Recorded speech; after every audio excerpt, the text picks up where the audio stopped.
kuzuruma na vanu butumbutos.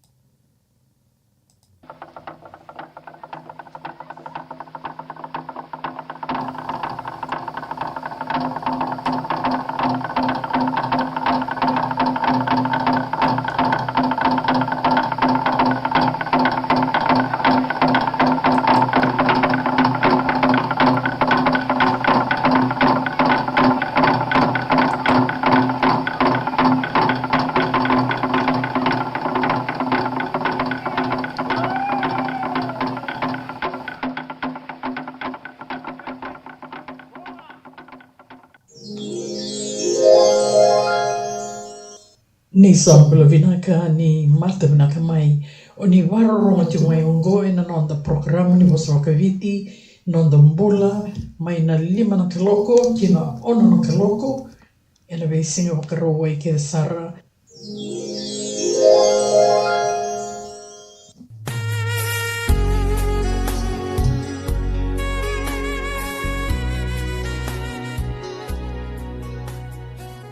Na nonda tau I wakanga wakealo, na I wakatawa wakalou, sa me rusa ulukatolu, tine ndua kina ono. Sa nongu I wakatawa o Tiowa, ka sa tuwe au na weka kede au ngai nreva. Sa wakatori au me wakade uno e na wanua peidon rokanroka, sa liutaki au kina wei mbati ni wai sa rondo malua. Sa suliwi au na kaukau wou, sa liu te ki au e na sala no tonu e na vuku ni adana. Ia kewa ka kau sa laku zuruma na wanu mbutumbuto sara au na sea ngā ni rere. Ni o ni sa tiko wata ki au I Tiowa e na tango maki au na nomini ti toko ke na nomini matana ki langi. O ni sa wakarautaka na kengu mangiti e na matana na kengu metha. O ni sa lumuta na waiwai ki ulungu sa vuambale na mengu bilo.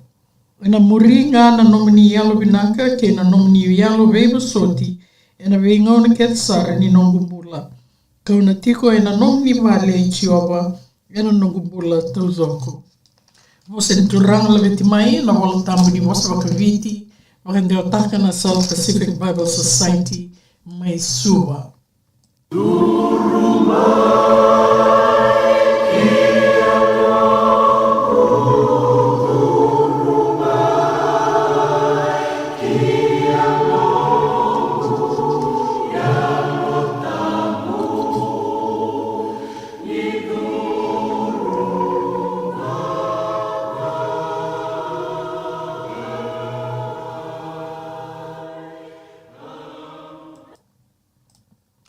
Ni sambula vinaka, ni mata vinaka mai, o ni wararonga te ngā mai ongo, e na nonda programu, Radio Viti, e Aotearoa, e na nonda mbula, ka Beauty Gani Waka Podcast, e na YouTube, e na kawini kōsi o ka rawai, nei ka tolusanga wulu ka ndua ni wula ko January, sa i o te o te tiu ni singa, ni wula ko January ronondolu rosa wulka ono. Na Ulutaga ngā au na wasa tiko e nikina ka soli mai wiki tau me ki tau tuwana ka ani e na kawnikua mai wera tau na te whatu ora Positively Pacific na Health New Zealand kambiuta tiko mai ko holona lui e na Catalyst Pacific e wana numiti ngā na 1.5 na earthquake ka mai ado e na lomani bai ni 1.5 na kilomita northeast of Levin and a mai dua sarakina na light earthquake ka alei wake lei talanga mai o Kalandi ke Christchurch e ando na Ulutaga o na posa tiko e nikina ka me solia tiko vei kenda na wana nanu na nonda tuwana ki kenda e na nonda waka rau membale te ndo na lenga waka sauri se Emergency Preparedness e ana kena waka walangi vei kenda e ngandrebi menda wakarau teki kenda ke mani lako endua na lenga wakoea ka ina kitiko mai menda tuwa naka endua na nonda I tuwa se emergency plan membaleti kenda membaleti ira na wekanda ke ira enda vivo le kati wakaviwa kani se enda vitokani menda roni vivu ke takapata na nonda wakarau ya ne karuanga ni Ulutaga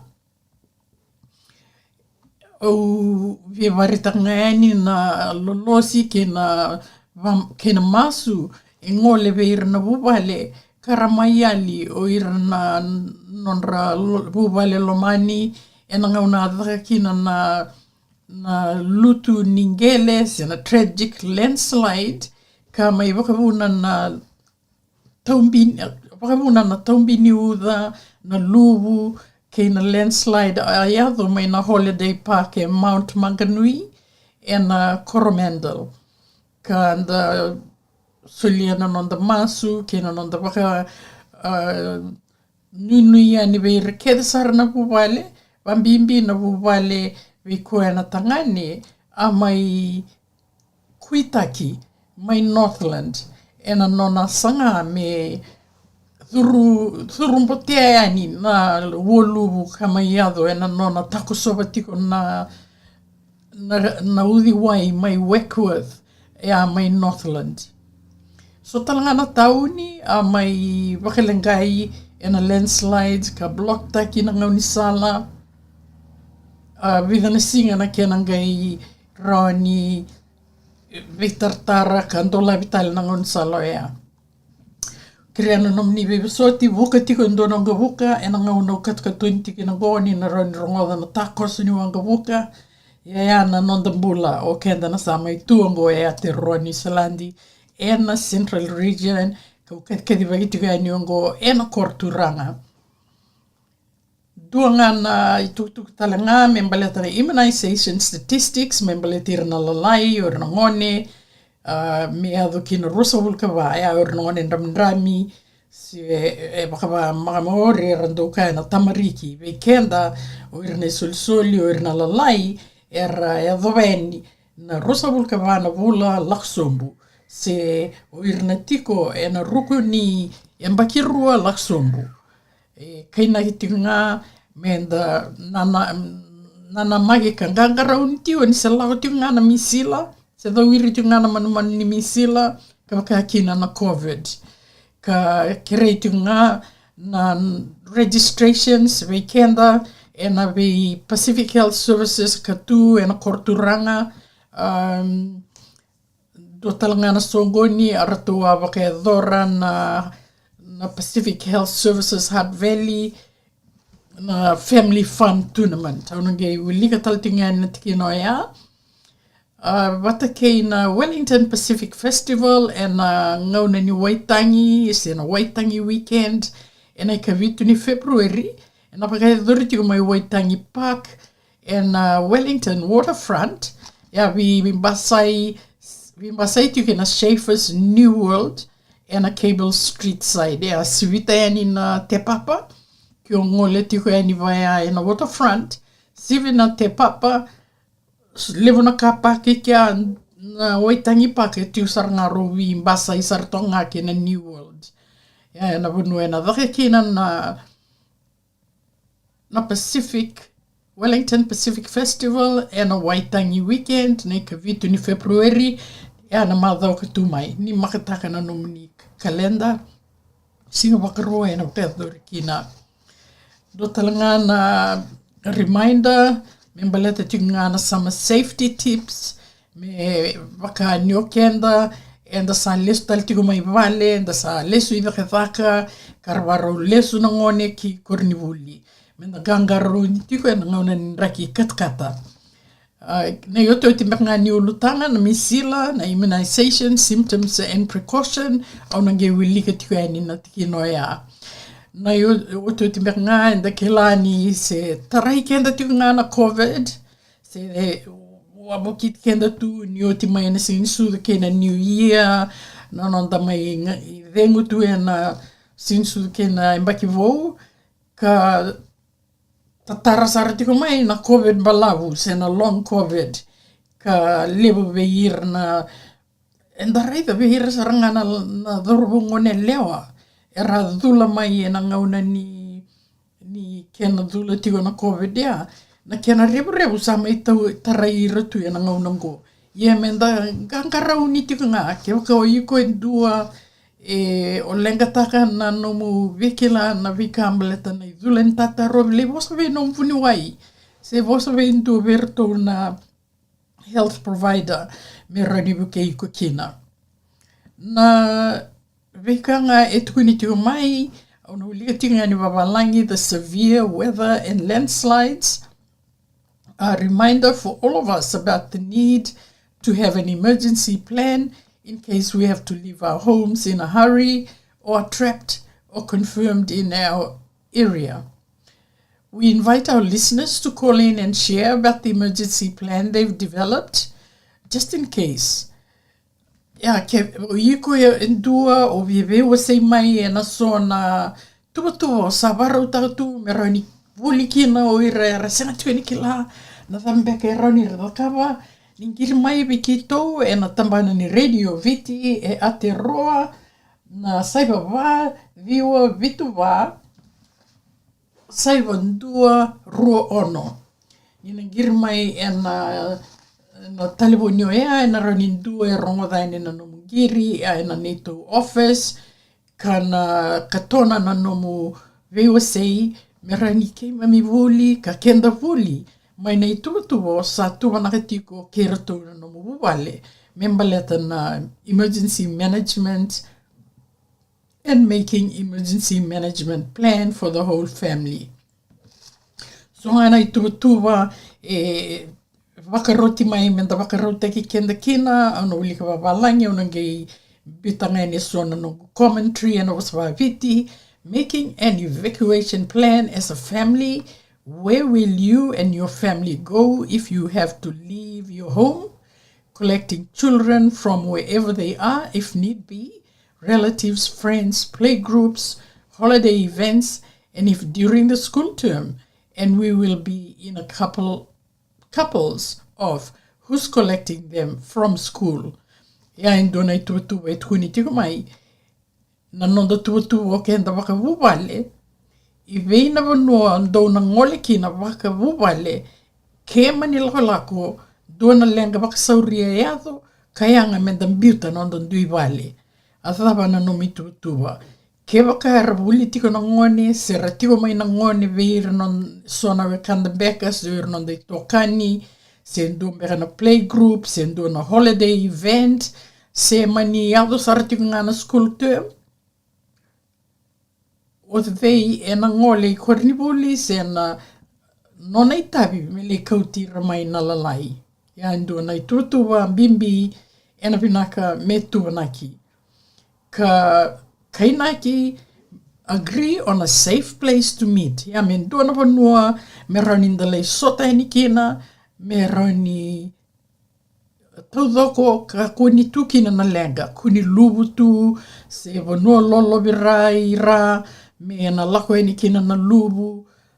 Ia sona vanua vaya, me da tal nota hatu, na vanua, me da na sota kina vinga na vanua tukina. Au na numasara na ngauna ki tau sendau, ia na vida na mbaki sa auti mengo e tinika lima wakadada na mbaki, ki tau se tiko mai na korturanga, e Wellington CBD, ki tau ndau tiko e ndua na mata songo masu wata na marama. Ke tau ndau ngai vital notaka, ke waka e mani e ado, e ndua na lenga waka sauri, ndua na earthquake mbeka, I vena wanu e rauni ki me mele sota kina. Sa ke tonga e ndau naki, ke ndua na lenga sota I walulotu, na nima mi walulotu, tiko e ndelana e na Hill Street, o na sintuku na e dhani walulotu, na ona ki tau tuku na kina wana turanga mbete, ki tau lotu katolika. E via tanga ya tai lo turanga mbete. Ia e do tani na vital no, ki me mina numanga, dale I sota ki anda ngai dhaka te kenda. Ia wata waka kenda ya nangau nango, kenda na bubale. a dhawa I veinga na tauni o tukina ke o tiko I horofe nua, tiko ina ndona vono ina Central Region, tiko ina Korturanga, mai Wellington CBD, Newtown, Kilburnie, Hart Valley, Upper Hart, Lower Hart, Stokes Valley, Johnsonville, I veinga na vono o tukina. Sandondonu menda vital no takawawale. I vinga na vono o tumaikina sa sanga mai, sa sanga takiko mai, e na vono go na vono ni no da tau sota wakavuwale. Ia indona kai na kitiko mai. Put together an emergency grab bag. Ia mendona beki, me waro takitu, mo mbite kina I sona ia, sona I sulu, sona kambimbi wataka na nomu important documents mbeka na passport, wakina na keso e ngunu wanika o esolete o mawunu wais and a prescription medicine, biutakina, sona nomu kani personal hygiene, garabiko kina na nomu tiko mbula, sona I lavo mbeka e tiko veiko, se sona veika e na eanga e na buwale, wataka o irna lalai, o irna ngonin rami, na kenra kakana, na sulu katakata me raini rau vidi tokina, so na first aid supplies, ke na sala ni vitartara, communication devices, ya na telefoni, na kena charge, ke tiko na nom power bank, ya na vika menda varau take rau tu. Sange kainaki mai menda switch off your utility services if you need to, i.e. the electricity, the gas, the water supply to your home. Ya ke ko sa varong biu of taka kede, ke sa o wakila ni sa ya lenga, totolo sara no switch off taka na vika kede, but sin kila na kama. Na timbi ni liwa, rani babuna na kama ni dotal na vale, vitalia ngai tautu na uda, rani sona electrical shock, rani ado, ya na buna, mo kila tiko na bunu etikina na main PowerPoint, of taka na PowerPoint o ya, of taka na gas ke na wai, of taka kede. Sange yo, tobole mo taura mai, na emergency contact non rau I rerwo lek veiko, no your closest neighbors. E ngandrebi talanga mo kila na wonu e tuwe kina na nomu community emergency hub, sena evacuation center. E ngandrebi waka bimbi menda ndui kila na tau ni dawanga enda tukina, menda sangasaranga menda kila na non the emergency hub. Ke wako tiko mai Pitoni, e na tiko na nonda tō emergency hub I Pitoni. Ke o tiko I Lower Hart, ia sa Central CBD Lower Hart, waka mai, takai manda, na CBD e na tiko na emergency center I kea.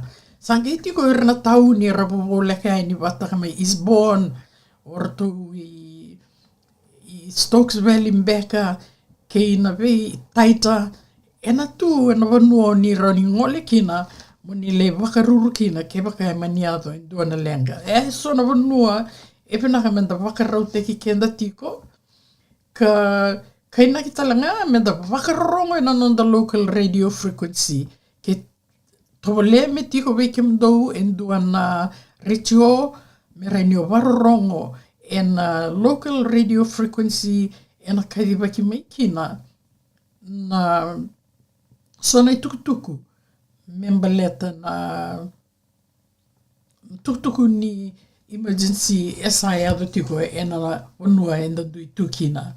Immunizations, here's an update of our national and regional immunization figures for our Tamariki's first 24 months as of Sunday, 18th January 2026.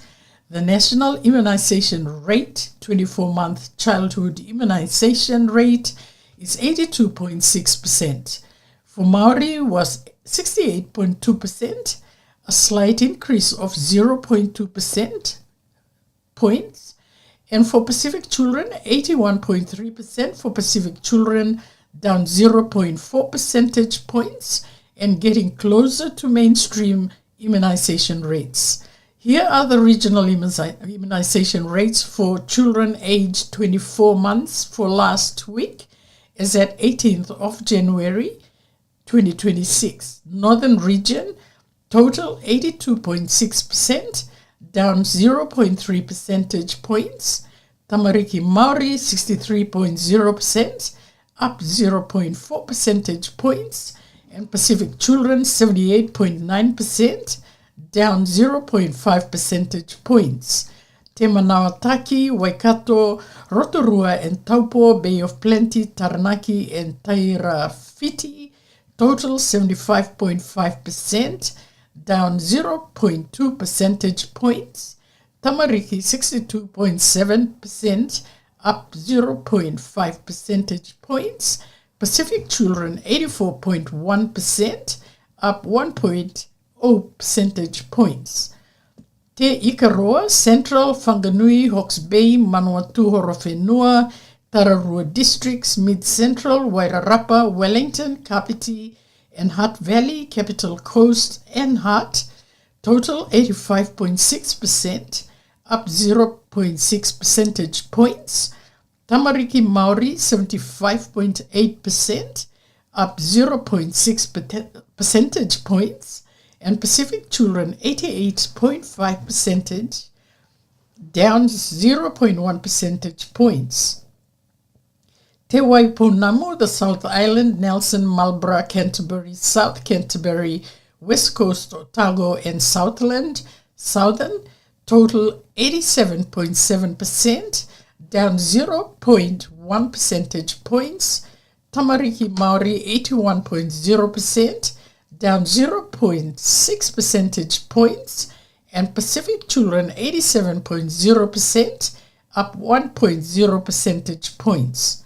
If you still haven't been immunized or are unsure about your immunization status, contact your local health provider. Pacific Health Plus in Pororua, Wellington, Aotearoa, and Kapiti Coast, and Pacific Health Services Hutt Valley are back to normal hours. Pacific Health Plus hours are Pororua Clinic opening hours Tuesday, Wednesday and Thursday 9 a.m. to 5:30 p.m. After hours Wednesday and Thursday 6 p.m. to 8 p.m. Yavi Kimnina Tiko I Pororua, Pacific Health Plus Pororua Clinic, Dola Maina tu City Bukelulu Lotulevu, Maina Viwa na Mataka, Kina Vima Mani Lima na Kavi, na after hours e oti na ngau na ni vingaravi ni business hours ya maina ono kina walura tundola kina na singa bukalulu kina lotu lebu ke o yuko enduo se wakanga ratio endona bono mo le register kina lako vertu na Pacific Health Plus Pororua Clinic so lako na Pacific Health Plus para umu Kapiti Clinic se lako na Pacific Health Services Hutt Valley. Na address my Pororua, number ba, Bedford Court, Pororua, New Zealand, 5024. Na telefoni saiva ba, walu viwa saiva, tolu ono rua saiva, se toll free, saiva walu, saiva, vitu va vitu, lima walu vitu. Pacific Health Plus Paraumu Clinic, dola roto ina moniti, kina wakarambuka maina viwa na mataka kina vima mani lima na address Milne Drive Paraumu 5032 telefoni saiva ba vitu saiva lima saiva se toll free saiva walu saiva vitu va vitu lima walu vitu. Pacific Health Services Hutt Valley, moniti kina waraumbuka, artondola mai na viwa na mataka kina lima na kavi na address number 2 Hiwa HEWER Crescent 99 na telefoni saiva va lima vitu saiva tolu viwa va se toll free saiva walu saiva vitu va vitu Rua Dua Tolu. Here's an event for all the family. Pacific Health Service Hutt Valley are holding their 11th Family Fun Touch Tournament. They're inviting entries. Places are limited, so register now to secure team sport spaces filling up fast when 21st February ni vasota, ana ka rusawulka ndoni February, runo ndolu rusawulka ono, vaka mai na Hart Park, na duruduru se entry fee, $12 per team. Here's how to enter. Register online, https://totaltouch.fmweb.nz/register-a-team. Say contact Bronwyn Junke 021-286-8240. Renyo Wolwola na Meli Liva admin at totaltouch.org.nz. Admin at totaltouch,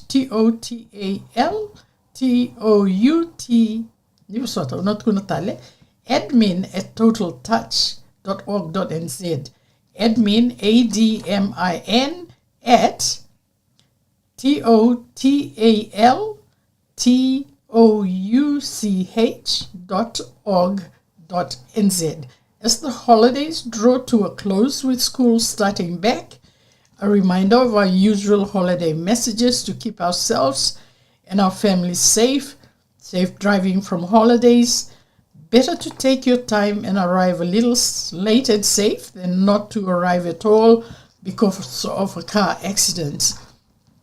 Tailgaters, speeding drivers who follow too closely or making risky passing maneuvers, let them pass where it is safe to do so. Slow down and be prepared to stop on amber traffic lights rather than speeding up to beat the change to red and a potential traffic fine. Take breaks or share the driving to avoid driver fatigue. Watch out for sunstrike. This is when the sun is blinding you because it is shining directly into your eyes. Shade your eyes and be prepared to stop and take short break to let sun move out of your eyesight. Ya so na tutuku membaleta tingani sa mai thabatiko na ngauna ni ngande ni vadangdangi ni sinsu kera wakatawase sa mai tekabutale na puli sanda sauti mai na ngauna ni ngande ka kereitu ngani ndan raiba tiko na ngauna ni olendei yonko mendan raiba vaka binaka kan vaka muria na lao ni raiba e Aotearoa New Zealandi binaka vake mo taurana no ngauna mo eado ngā kina no mubono lagatu kina siongole tiko I vale siongole mo le visi ko ve irana vewe kani vinaka vake mo eado mbere ani yo eado mbule ani mo kaku ninga eado totolo tu ani ka so tavana lenga kamai lenga sarakina na no mundo mbulo ke mundo na wondo tiko na motoka kon reiva tikina na kai Nandrebi ke so eranda wakamuri kenda kara driver mai wakatutolo ka bole ka saramai nondo motoka tobole motoso ngaya ni esa mui ka solieve ira nangalala merlako meratsiviti ko minada ke me wamalutu nga ka tangomaka na NodaBula kyo yuko driver tiko kaki no ir na bondo tiko ena no muloma ni motoka wambimbi na matavu vale ke rabondo tiko ena no motoka kesa manyo reida ni sa tu mai na amber traffic lights ko via orange tu beka renda kaya e vinaka ke menda ka koni sasanga ya ni mo vaka mo mbutuka ni sviti me totolo vake na no mulako mo ranyo o kunisotava na kena visau e na ndamdamu kanga I o tini me totongi me soliwe ko ndona traffic fine vinaka va malua nga ka o wakamuria nga na ndonu ni raiva e nga unisala me ka kuanga ni ge o wakalengai se ndua na no traffic fine na ka nga e kere taltinga mai ke ka o yuko enduo raiva sa ova Kendu e tiko lomani motoka e raunin reiva tiko wana leiseni men reiva rauvisau me raunin reiva koea. Keka orani o wakangarai ndona ponua kando wakatoka e safe zone me rani o kelekina mo rani o wakavengu tombale wakanre gain reiva tale. So talangana ka mentanganga raunikina ni katkat sartiko na singa Ia na e wakatoko e wawala i na sunstrike. Ia na ngauna e ndan reiwa tiki na sa rosaranga ni waka mbutotaka na matamu na kena dhina wasaratunga na loka ni matamu na singa. Raini mai waka vuna kina mo raini o waka edo rendo na nomu lenga na nomu reiwa karani ado sarakina na dhonga. Ia na kena pinaka mendando undara na matailolo se na shade se o bito sobu na shade ni motoka me reini wukea na nomu reitha ka o rautal ngani on reiva yani ena ndona bonole vengo toki na me adho ni lutun romu na singa me reini raura nomu reitha na ngau ni sala. Kreital tinga mai na nondangangarauni na summer safety, being sun smart, sleep on a top, slop on some sunscreen, slap on a hat. Mendang karuna tuikina na kata the wiriti sarti ngango. So na ngauna e tau na uda, ie ni sa tau na uda nda wakoti ni uda, baleta indina ni nda tui New Zealand na matamata, rani thurumi kenda na pneumonia, nda ke me tau mati tui ani vitau vitingo endo na matangali matetaka, nda kangarauni. Me kakuni soso tu nda isulu nda ke tunga ina sulu soso. Visau takana no mi sulu soso wa sulu mamada. Na katini mbeka ni poindi ndo tale na baleta na ngole waitu i wike mnina ndo ngole na ndo na wanga se oni le siwo tu na tuni tinga mai wawalangi water and boating safety menda ganga rauni da daratiko na life jacket kio sa lako mo tukuna veindua se kakune lako ndondua wakina na taumbale na biele taumbale taundua tu na loma ni vikau sabari ba nang go bina manrole ruatiko ka kunyo la taundua da sinikila na taberen li yado veiko da sinikila tu sona kau kau do wakatu na poisonous plant ren tarai kenda mai na ke mai do na ka do weekenda akina oira na koli na una ngunu kine wai wainranu rauni ra durumir na nganga sona kame da ganga rauni tukina. Coping with stress and anxiety post-Christmas and New Year can be stressful with lots of people, children feeling bored if they have been stuck inside for most of the day, frustration and worry with shortage of money with payment for bills beginning to be due. Here's some simple strategies and activities to help erase any stress or anxiety you may be feeling. Be patient with each other. Undertake activities as a family which don't require much money. Example, going for walks together, playing cards, drawing, singing together, learning new songs, learning to play a new instrument, etc. If you can sense people are getting uptight or hangry at home, suggest going for a walk into a nearby park, bush, garden, beach, etc. Make a New Year's resolution, set a goal for 2026, outline a plan for what you need to do towards achieving your goal, set targets, weight loss, plan a new health diet, learn to play an instrument or songs, learn to speak a new language or improve your knowledge of your own language during the year. Here's a reminder about the symptoms of measles and what to do if you have warning signs.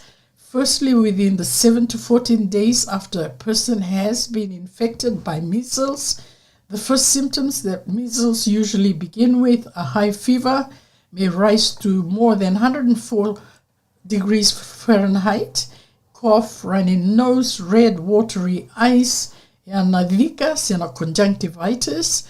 2 to 3 days after symptoms begin to show, tiny white spots called Koplik spots might appear inside the mouth. 2 or 3 days after symptoms begin. 3 to 5 days after the first symptoms begin, a measles rash appears. Measles rash appears 3 to 5 days after the first symptoms. It's usually begin as flat red spots that appear on the face at the hairline. The red spots then spread downward to the neck, trunk, arms, legs, and feet. Small raised bumps may also appear on top of the red spots. The spots may become joined together as they spread from the head to the rest of the body. When the rash appears, a person's fever might rise to more than 104 degrees Fahrenheit. What to do? Stay home if you are, or others are feeling unwell. We strongly encourage anyone who's feeling unwell, stay at home and contact Healthline 0800 611 116 or their healthcare provider. If you have any symptoms of measles, even if you have not been at one of the known locations of interest, if you think that you might have measles, phone ahead before visiting your doctor, your Hauora Maori provider, Pacific Health provider, so they can take precautions to prevent measles spreading. You can call Healthline for free anytime on 0800 611 116 for information advice. Yana number saiva walu saiva ono duandua ono. Veke menina tiko vaka seasonal work schemes, o ni mai vaka o si ni mai vuli, ni roningeri. Vamadhala takiko, tunanga nyo mai vuli, student permits, your seasonal workers, ge wakamuri ana vakasala, rato sile mai viko, na nasi se paramedics, rato na tiko mai na mua ni telefoni andua and a Healthline. 70 tina miniti na consultation e free, karto na rin sulibi ko so na vakasala, karto assist takiko talanga. Vaccination is the best protection. Getting 2 doses of MMR vaccine after 12 months of age protects 99% of people from measles and is free for most people. Visit Book a Vaccine for a list of vaccination sites in your area. Be proactive. Prevention is better than cure. Look after yourselves, your family, and loved ones. Make sure everyone is fully immunized. Stay happy and healthy. Enjoy the rest of the week and have a relaxing and enjoyable weekend. Menda gai sota e na madhawa katu mai ne ka vitunisinga e na ngauna e na waiadhuri kina na Waitangi Day ka na wakaidhuri tiko na Pacific Festival.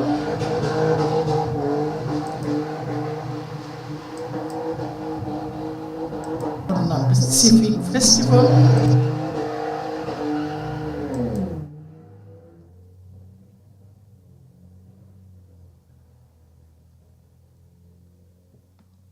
Sa mai dhaba toka I kiana nongo vengarabi veikum ni ongo ngana nomanin doni vengarabi. Ena vosa vaka-Viti Elisabeth samanunu anga ni vala. Vaka moði tuka ni veikum ni ena korturanga te Maunganui atara Wellington Aotearoa New Zealand ena Radio Viti e Aotearoa ka ni rauni rongoda na podcast ongo ena nei tau YouTube ka wakakina na Radio Viti ena vola mata ka ina NodaBula kena veso tale na vola mata ke tundo veo se ani kina. Me adawan madao ke tu mai mena gei verongo din doma tale kina ni te mo de tohamanda.